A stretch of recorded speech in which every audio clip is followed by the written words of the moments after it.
सब घाट का पानी पिए हुए, पहले आरजेडी, फिर जनता दल यू में, फिर जीतन राम मांझी जी की पार्टी हम में, आजकल भारतीय जनता पार्टी में। तो बड़ी बड़ी बात होती है।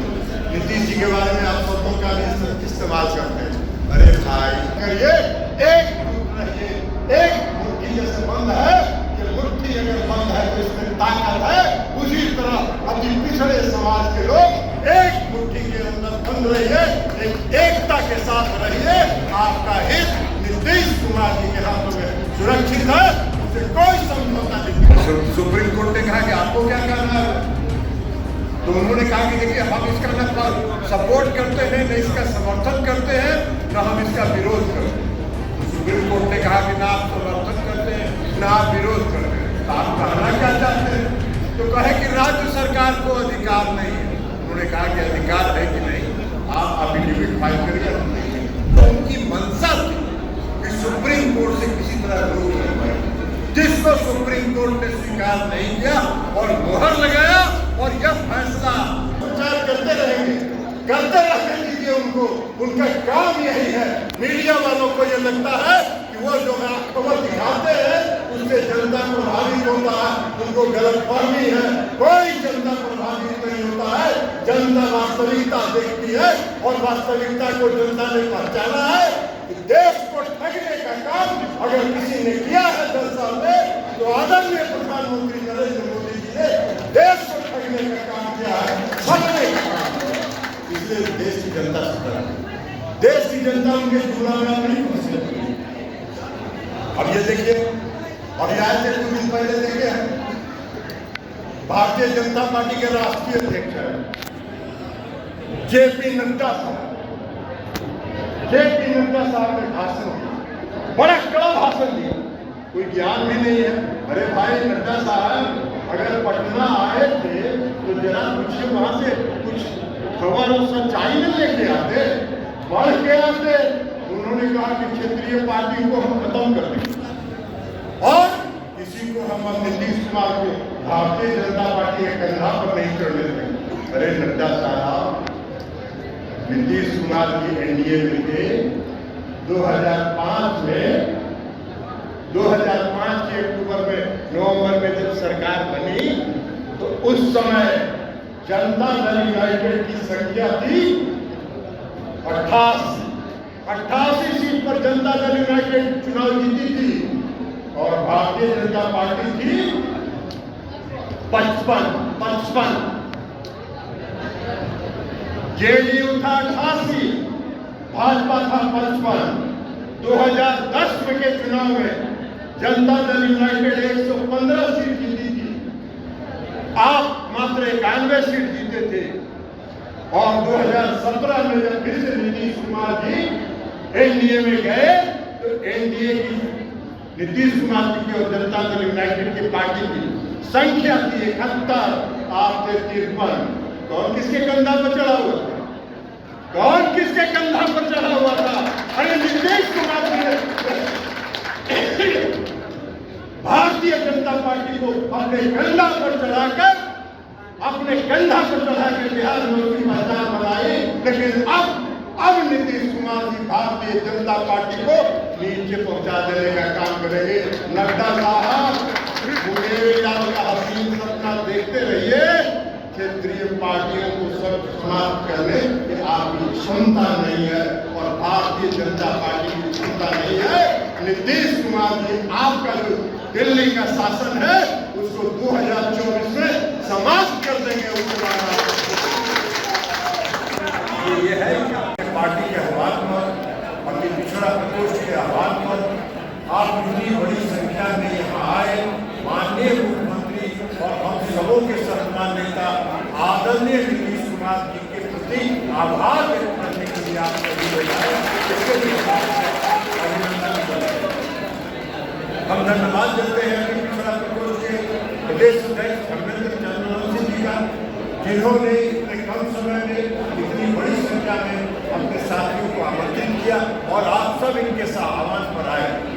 पार्टी के जो अन्य जिला के सभी साथी हैं, जिला अध्यक्ष हैं, उनको भी हम धन्यवाद देना चाहते हैं कि आप सबों ने अल्प समय में, बहुत कम समय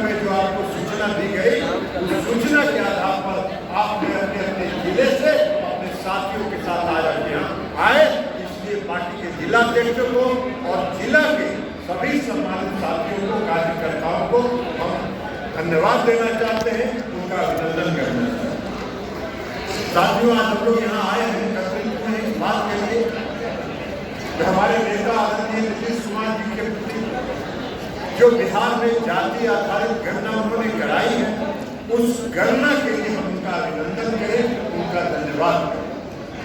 नीतीश कुमार जी का हम अभिनंदन और उनका धन्यवाद इसलिए करना चाहते हैं कि जाति आधारित गणना कराने का जब उन्होंने निर्णय लिया तो उसमें कई तरह की रुकावटें आई, कई तरह के षड्यंत्र हुए। भारतीय जनता पार्टी के द्वारा साजिश रची गई, भारतीय जनता पार्टी के द्वारा, लेकिन नीतीश कुमार जी ने अभिमन्यु की तरह सारे षड्यंत्र को तोड़कर बिहार में जाति आधारित गणना कराकर उन्होंने रिपोर्ट प्रकाशित की। साथियों, हम सब लोग की मांग रही, लोकसभा में हम लोगों ने मांग किया, हम लोग सांसदों का 11 सांसदों का प्रतिनिधिमंडल गृह मंत्री जी से मिला। माननीय मुख्यमंत्री जी ने दो बार बिहार के विधानमंडल में सर्वसम्मत प्रस्ताव पास किया। माननीय मुख्यमंत्री जी के नेतृत्व में बिहार के सभी पार्टी के विधायकों, पार्टियों का एक प्रतिनिधिमंडल आदरणीय प्रधानमंत्री जी से मिला और सब लोगों ने ये कहा कि 1931 के बाद, 1931 अंग्रेजों के समय के बाद आज तक इस देश में जातीय जनगणना नहीं हुई है।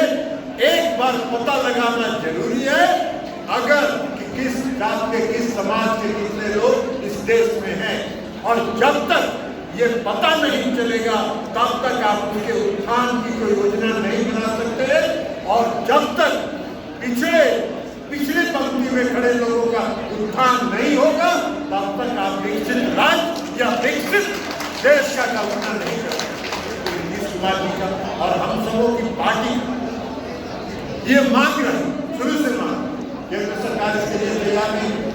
केंद्र सरकार ने नकार दिया और केंद्र सरकार ने कहा कि हम नहीं कराएंगे। तो बिहार में माननीय मुख्यमंत्री नीतीश कुमार जी ने इसका फैसला किया और नीतीश कुमार जी ने बिहार में फैसला किया कि हम जाति आधारित गणना कराएंगे।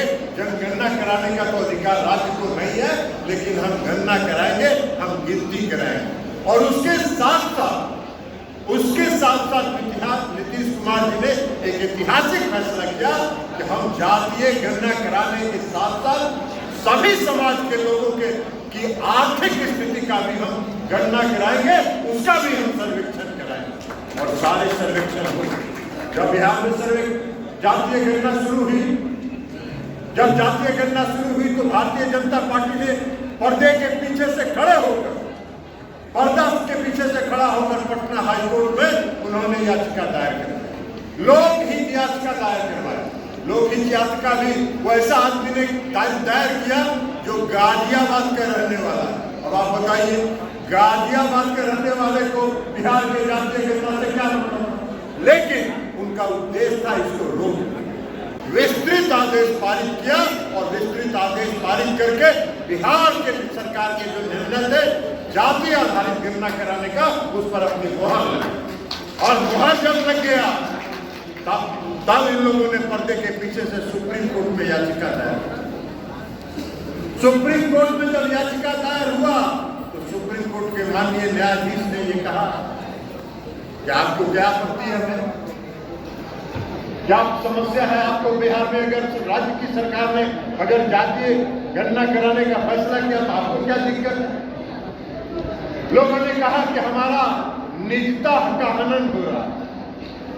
सुप्रीम कोर्ट ने कहा कि भाई क्या निजता का हनन हो रहा है?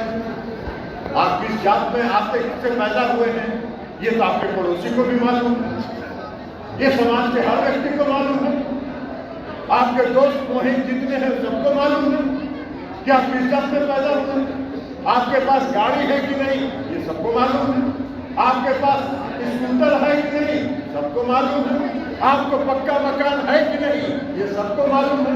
इसमें निजता का हनन कहाँ हो रहा है? कौन सा निजता का हनन हो रहा है? सुप्रीम कोर्ट ने कहा हम कोई इसमें स्थगित नहीं करने वाले हैं, राज्य सरकार जो काम करवा रही है वो करवाते रहे।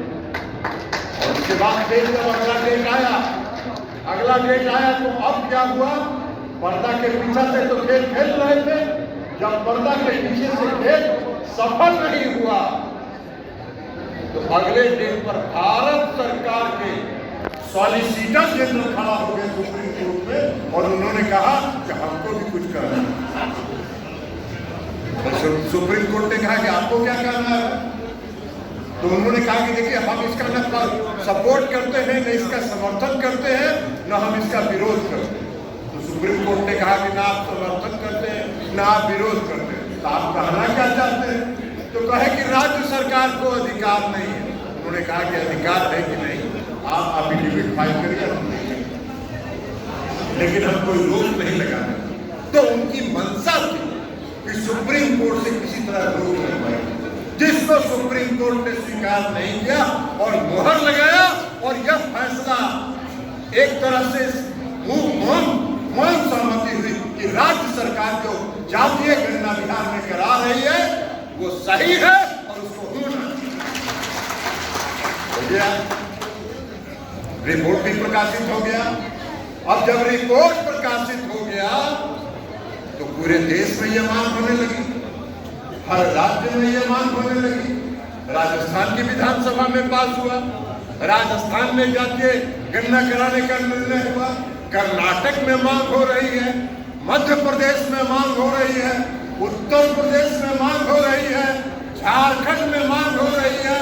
तो हम अभिनंदन अपने नेता का इसलिए करना चाहते हैं कि आपने आपके एक निर्णय ने पूरे देश में 2024 के चुनाव का एजेंडा तय कर दिया।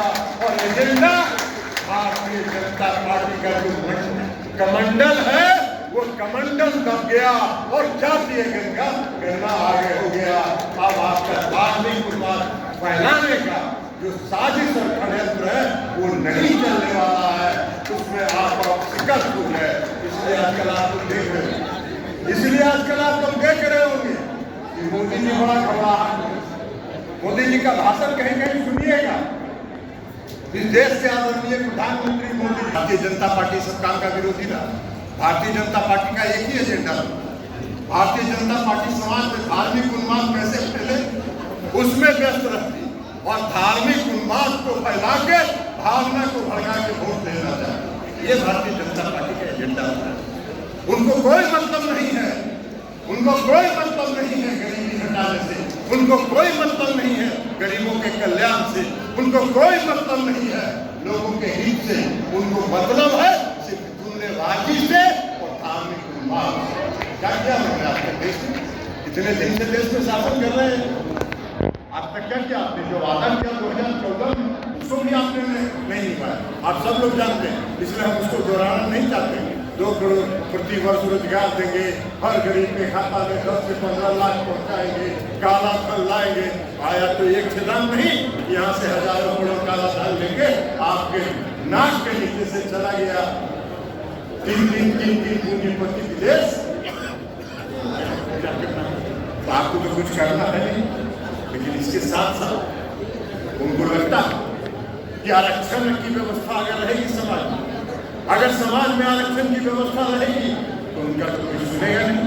तो इसलिए वो आरक्षण के विरोधी हैं। आप सबों को मालूम है 2015 में आरएसएस के मोहन भागवत ने कहा कि आरक्षण व्यवस्था पर पुनर्विचार होना चाहिए। इस बार के जो पंचायत के और नगर निकाय का जो चुनाव हो रहा था, पंचायत के चुनाव के बाद नगर निकाय के चुनाव में भी उन लोगों ने षड्यंत्र करके हाई कोर्ट से जो आरक्षण व्यवस्था थी नगर निकाय के चुनाव में उसको रुकवाने का काम नीतीश कुमार जी के संकल्प। इसलिए कि नीतीश कुमार जी का काम के प्रति उनका लगाव रहता है, उनके काम के प्रति उनका समर्पण है। इसलिए नीतीश कुमार जी ने कहा कि बिना आरक्षण व्यवस्था के बिहार में नगर निकाय का चुनाव नहीं होगा। और इसलिए नगर निकाय का चुनाव हुआ और आरक्षण व्यवस्था के साथ नगर निकाय का चुनाव हुआ। ये आरक्षण के बिना। इसलिए साथ हम आपसे आग्रह करें कि समाज में आज आने वाले समय में बहुत सारी चुनौतियां हैं। आप सभी साथी को सतर्क रहने की जरूरत है, सजग रहने की जरूरत है और के और भारतीय जनता पार्टी का जो धंधा चलता है, उस धंधे से सतर्क रहने की जरूरत है और उससे लोगों को सतर्क और लोगों को शिक्षित करने की जरूरत है। ये पार्टी जो है मोदी जी खुद भी बहुत बड़े कलाकार हैं, उनका भारतीय जनता पार्टी तो है ही। अरे यार, इस देश के आदरणीय प्रधानमंत्री जी है, इस देश के आदरणीय प्रधानमंत्री जी की पूरी पार्टी का कलाकार है, वो खुद भी बहुत बड़े कलाकार है। वह 2014 में आप लोगों ने उन्होंने क्या कहा, अति पिछड़ा का मैं बेटा हूं। भाई हम फिर से कहना चाहते हैं, कई बार हम कर चुके हैं, आदरणीय प्रधानमंत्री जी, आप में अगर साहस है तो आप यह बताइए कि आप जिस समाज में पैदा हुए, वो समाज पिछड़ा वर्ग कब घोषित हुआ, पिछड़ा वर्ग कब घोषित हुआ, ये आप बताइए। तो पिछड़ा वर्ग घोषित भी हुआ 1999 में, तो अति पिछड़ा कहां से हो गया? और गुजरात में कोई अति पिछड़ा है क्या? गुजरात में कोई अति पिछड़ा वर्ग नहीं है। बिहार ही एक ऐसा प्रदेश है जहाँ अति पिछड़ा वर्ग को आदरणीय स्वर्गीय कर्पूरी ठाकुर जी ने अति पिछड़ा वर्ग करके उसको सम्मानित करने का काम किया और उसको पिछड़े वर्ग से पिछड़े वर्ग को अलग करने का काम आदरणीय कर्पूरी ठाकुर जी ने ये काम किया है। सब दिन हम लोग कर्पूरी ठाकुर जी के साथ काम किए। आदरणीय मंगनीलाल मंडल जी बैठे, हम सब लोग उनके साथ कंधा से कंधा मिलाकर, उनके कंधों से कदम मिलाकर चलने का काम करते थे। और बिहार में अगर अति पिछड़े वर्ग की पहचान और अति पिछड़े वर्ग के प्रति न्याय का पालन शुरुआत अगर किसी ने किया तो स्वर्गीय कर्पूरी ठाकुर जी ने किया। मोदी जी भी बन जाते हैं और लोग भी उस भ्रम में बन जाते हैं। अब बताइए 2014 में मोदी जी ने कहा कि हम चाय बेचते हैं, कौन स्टेशन पर चाय बेचते थे आज तक उन्होंने नहीं बताया। हम बिना इस सम्मेलन के माध्यम से मोदी जी से मांग करते हैं कि आपने जो 2014 में कहा कि हम चाय बेचते थे, किस स्टेशन पर आप चाय बेचते थे, यह आप खुलासा कर दीजिए। चाय बेचने वाला बन जाते हैं, कभी अति पिछड़ा बन जाते हैं।